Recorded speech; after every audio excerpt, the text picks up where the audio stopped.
Hello viewers, welcome to my YouTube channel physics वाले RJ sir. Guys, अगर अभी तक आपने मेरा channel like share and subscribe नहीं किया है तो प्लीज़ आप मेरे चैनल को लाइक शेयर एंड सब्सक्राइब ज़रूर करें, ताकि आप तक जो भी नई अपडेट्स हैं वो रेगुलर पहुंचती रहें और भी बच्चे फ़ायदा उठा सकें। तो हमारे पास है कॉम्बिनेशन ऑफ रजिस्टर्स। हमने जो हमारी पिछली वीडियो है उसमें ओम्स लॉ के बारे में पढ़ा था।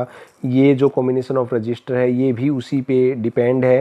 तो कॉम्बिनेशन ऑफ रजिस्टर में हमारे दो टाइप के कॉम्बिनेशन होते हैं, एक तो है रजिस्टर्स इन सीरीज एंड दूसरा है रजिस्टर्स इन पैरेलल। तो सीरीज़ में हम क्या करते हैं, जो रजिस्टर है हमारे वो एंड टू एंड जॉइन होते हैं, यानी एक के बाद दूसरा ऐसे कनेक्ट होते हैं। और जो पैरेलल है उसमें हम क्या करते हैं, उसमें बेसिकली जो पॉजिटिव टर्मिनल है वो पॉजिटिव से, नेगेटिव नेगेटिव से, यानी कि same terminal same side and दूसरा टर्मिनल दूसरी साइड, ऐसे वो कनेक्ट होते हैं।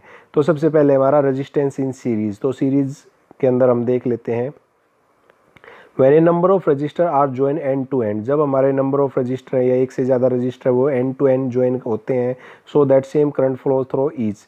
और हर एक के अंदर क्या same current, same amount of current flow करता है, तो resistor are said to be connected in series. तो उस टाइम पे हमारा रेजिस्टेंस क्या होता है, हम बोलते हैं सीरीज के अंदर कनेक्टेड है।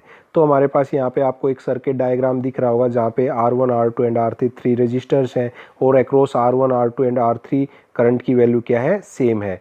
और हमने टोटल पोटेंशियल कितना माना है, V माना है। तो गाइज यहाँ पे मैं आपको एक चीज़ बताना चाहता हूँ, जहाँ पे भी आपको देखो यहाँ पे एक R1 R2 R3 I और V तीन टर्म्स हैं। तो यहाँ पे R1 R2 R3 ये तो अलग अलग रजिस्टर्स हैं तीन, तो बचा क्या, I और V की वैल्यू बची है। तो यहाँ पे मैं आपको एक चीज़ क्लियर करना चाहता हूँ कि जहाँ पे हमारा करंट सेम होगा वहाँ पे पोटेंशियल अलग होगा, और जहाँ पे हमारा पोटेंशियल अलग होगा वहाँ पे करंट सेम होगा। तो इस केस में करंट की वैल्यू क्या है, सेम है, यानी कि यहाँ पे एक ही रास्ता है करंट जाने के लिए, और जितना करंट इस टर्मिनल से जाएगा उतना ही यहाँ पे हमारे को मिलेगा। तो करंट की वैल्यू क्या रहेगी, सेम।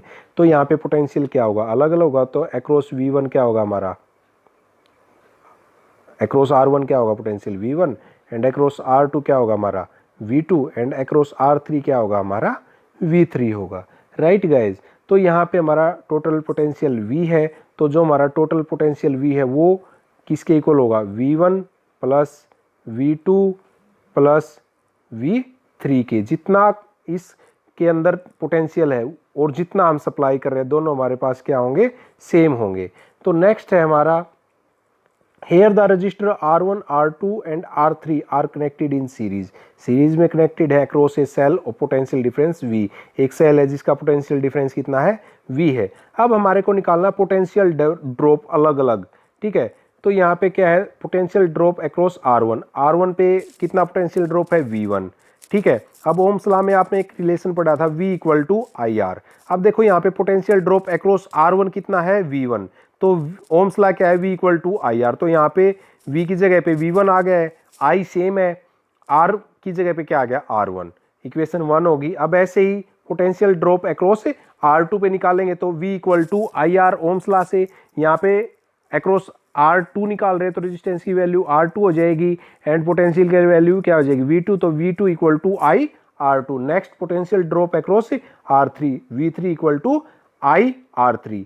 अब हमारे पास जो टोटल पोटेंशियल है वो क्या है, V equal to V1 plus V2 plus V3। Total potential कितना अप्लाई कर रहे हो आप सेल से, V। अक्रॉस द कंडक्ट वो जो सर्किट है उसमें कितना है, V1 V2 एंड V3। तो देखो यहाँ पे हम आपको एक और एग्जांपल दे के समझाते हैं। मान लीजिए आपके पास 100 रुपीज़ है और आप मार्केट में चले जाते हो, तो आप कितने रुपीज़ का मैक्सिमम सामान खरीद सकते हो, 100 रुपीज़ का। तो सेम कॉन्सेप्ट यहाँ पे हम लगा सकते हैं कि हमारे पास V पोटेंशियल की बैटरी है, तो अक्रॉस द सर्किट कितना पोटेंशियल होगा, टोटल पोटेंशियल इक्वल टू जितना भी है उसके सम के इक्वल ही होगा, उससे ज़्यादा तो नहीं हो सकता। तो V equal to V1 plus V2 plus V3 हो जाएगा।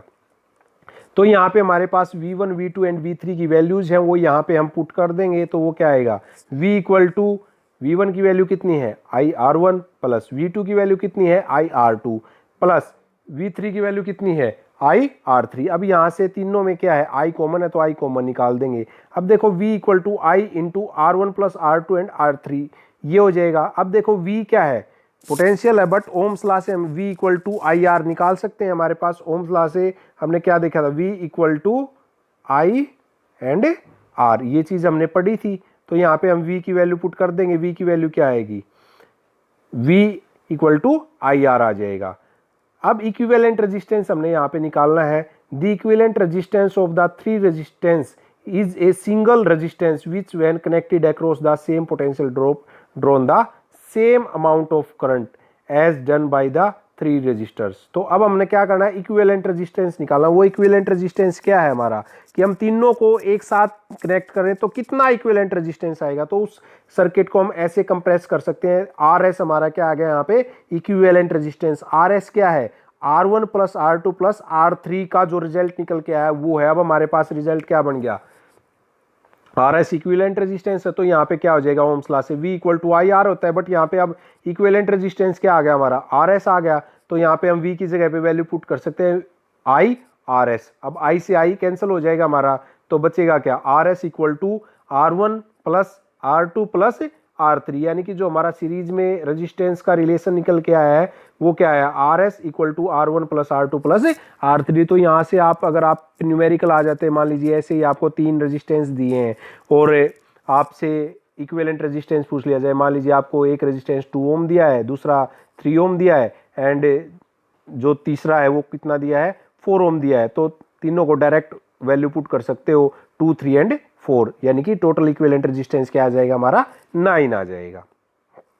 अब अगर यही कॉन्सेप्ट, ये तो हमने तीन रेजिस्टेंस के लिए पढ़ा था, अब यही कॉन्सेप्ट आ जाए कि सारे रेजिस्टेंस एक ही वैल्यू के हैं, यानी कि सारे कितने हैं, 2 ओम के हैं और n रेजिस्टेंस है, यानी कि मान लीजिए आपके पास बोल दिया जाए 200 रेजिस्टेंस है 2 ओम के, तो कैसे निकालोगे, RS equal to NR। N क्या है यहाँ पे, न्यूमेरिकल वैल्यू, जितने नंबर ऑफ रेजिस्टेंस है कितने हैं 200 और हर एक का रेजिस्टेंस कितना है 2, तो 200 इंटू 2 क्या आ जाएगा, 400 आ जाएगा। अब नेक्स्ट है जो हमारा वो है रेजिस्टेंस इन पैरेलल। पैरेलल के अंदर हम पढ़ने जा रहे हैं वो क्या है, 2 or more resistor are said to be connected in parallel if the same potential difference exist across these resistors. अब यहाँ पे देखो क्या बोल रहा है, सेम पोटेंशियल डिफरेंस की बात करी गई है। पहले में क्या था, करंट सेम था, यहाँ पे क्या है, पोटेंशियल सेम है। देखो आपको मैं सर्किट डायग्राम से समझाता हूं। हमारे पास क्या है, V आगे सर्किट डायग्राम है, पॉजिटिव पॉजिटिव से, नेगेटिव नेगेटिव से कनेक्टेड है, ठीक है। तो यहाँ पे क्या है, एक रास्ता ये है जहां पे करंट जा रहा है I1, दूसरा रास्ता हमारा ये है जिसपे करंट जा रहा है I2 एंड तीसरा रास्ता क्या है हमारे पास जो करंट जा रहा है I3, राइट। अब यहाँ पे पोटेंशियल क्या है, इसके अक्रॉस भी क्या है, पोटेंशियल V है, इसके अक्रॉस भी पोटेंशियल क्या है, V है, और इसके अक्रॉस भी पोटेंशियल क्या है हमारा, V है। अब देखो हमने जब सीरीज का पढ़ा तो हमारे पास पोटेंशियल अलग अलग था, तो हमने पोटेंशियल को ऐड किया था। अब यहाँ पे क्या है, करंट अलग अलग है, तो हम यहाँ पे क्या करेंगे, करंट को ऐड करेंगे, I equal to I1 plus I2 plus I3 हो जाएगा हमारा, इस तरीके से हो जाएगा। यानी कि यहाँ पे हमारे को I की वैल्यू फाइंड आउट करनी पड़ेगी। तो हमारे पास क्या है, R1, R2 and R3 are connected in parallel and a current I is drawn from the cell of potential difference V, यानी कि एक सेल है जिसका पोटेंशियल V है, यहाँ से पोटेंशियल करंट चला है, यहाँ से तो करंट चला है I, बट यहाँ पे तीन रास्ते हो गए हैं, यहाँ पे करंट गया I1, यहाँ पे करंट गया I2 एंड यहाँ पे करंट गया I3। यहाँ पे भी हम एक कॉन्सेप्ट लगा सकते हैं कि मान लीजिए आप घर से तीन दोस्त चले हो स्कूल के लिए और आगे जाके तीन रास्ते आपको मिलते हैं स्कूल जाने के लिए, तो आप तीनों दोस्त क्या होते हो, अलग अलग रास्तों पे चले जाते हो और आगे जाके फिर स्कूल में पहुंच जाते हो इकट्ठे। सेम चीज यहाँ पे भी है, ठीक है। तो सेल से कितना करंट निकला I, आगे अक्रॉस R1 कितना चला गया, जो हमारा ये है, ये हमारा है R1, ये हमारा है R2 और ये हमारा है R3, ठीक है। तो हमारे पास अक्रॉस R1 कितना करंट गया I1, अक्रॉस R2 कितना गया I2, अक्रॉस R3 कितना गया I3। अब यहाँ पे करंट अलग अलग है तो पोटेंशियल क्या है, सेम है। तो देखो here potential difference remain same, ये सेम ही रहेगा। तो यहाँ पे वहाँ पे हमने अलग अलग क्या था, पोटेंशियल अलग अलग था, तो पोटेंशियल की वैल्यू निकाली थी across R1, R2 and R3। अब यहाँ पे करंट अलग अलग है तो हम करंट की वैल्यू निकाल लेंगे। Now from Ohm's law across R1 V equal to, potential same है I1 अक्रॉस R1, तो किसकी वैल्यू निकाल लेंगे, I1 की, I1 equal to V upon R1। Across R2 V equal to I2 R2 Ohm's law से I2 की value V upon R2, across R3 V equal to I3 R3 I3 की value V upon R3। Total current कितना होगा, total current कितना निकल रहा है cell से, I सर्किट के अंदर करंट कितना, I1 I2 एंड I3, तो टोटल करंट क्या होगा, I equal to I1 plus I2 plus I3। अब इन इक्वेशंस की वैल्यू इसमें पुट कर देंगे I1 I2 एंड I3 की, तो क्या हो जाएगा I equal to V upon R1 plus V upon R2 plus V upon R3। फिर से यहाँ पे क्या करेंगे, हम इक्विवेलेंट रेजिस्टेंस निकालेंगे। अब वहाँ पे RS आ रहा था, यानी कि S का मतलब क्या है, सीरीज में, रेजिस्टेंस इन सीरीज।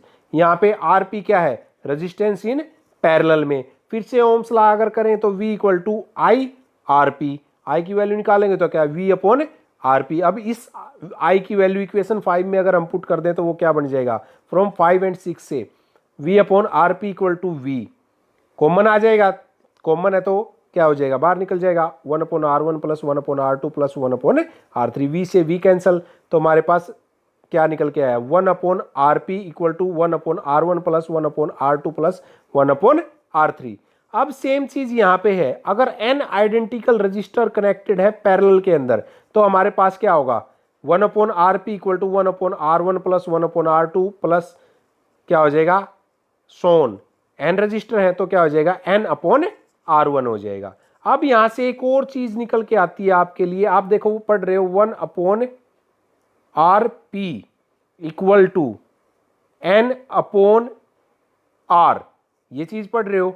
बट एक चीज का आपको ध्यान रखना हमेशा, यहाँ पे कभी भी 1 अपॉन RP में नहीं छोड़ना। 1 अपॉन RP था तो आपने कर दिया RP, किसके इक्वल था, n अपॉन R के, तो ये क्या हो जाएगा R अपॉन n। हमेशा पैरेलल का जो कॉम्बिनेशन है वो आपको इस फॉर्म में बना के लेके आना है, ना कि 1 बाई की फॉर्म में, इस फॉर्म में वो आपको हर बार लेके आना है, राइट। अब नेक्स्ट है हमारा, अगर आपको मान लीजिए इस तरीके से दो रेजिस्टेंस का केस दिया तो आप कैसे करोगे उसको, तो 1 upon RP equal to 1 upon R1 plus 1 upon R2, ऐसा हो जाएगा, ठीक है। अब इसको इधर मल्टीप्लाई करवा दो, इसको इधर मल्टीप्लाई करवा दो, तो ये क्या हो जाएगा, ये हो जाएगा यहां पे 1 upon RP equal to R2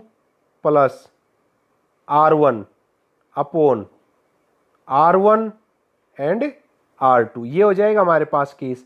अब इसका फाइनल जब रेजिस्टेंस निकालेंगे तो वो क्या हो जाएगा हमारा, वो हो जाएगा RP, ये पहले 1 बाई की फॉर्म में था तो नीचे वाला ऊपर चला जाएगा, यानी कि R1 R2 upon R1 plus R2। इस तरीके से अगर आपको दो कॉम्बिनेशन, दो रेजिस्टेंस का कॉम्बिनेशन दिया तो हमेशा ये वाला जो रिजल्ट है आप डायरेक्ट अप्लाई कर सकते हो, मल्टीप्लिकेशन वाला ऊपर चला जाएगा और एडिशन वाला नीचे आ जाएगा। तो गाइज ये था हमारा कॉम्बिनेशन ऑफ रजिस्टर्स। अगर आपको मेरी वीडियो अच्छी लगे तो आप कमेंट सेक्शन में आप बता सकते हैं कमेंट करके, और अगर आपकी कोई क्वेरी है, कोई डाउट है, वो भी आप कमेंट सेक्शन में कमेंट करके पूछ सकते हैं। तो गाइज आप मेरे चैनल को लाइक शेयर एंड सब्सक्राइब करना ना भूलें। तो थैंक यू गाइज।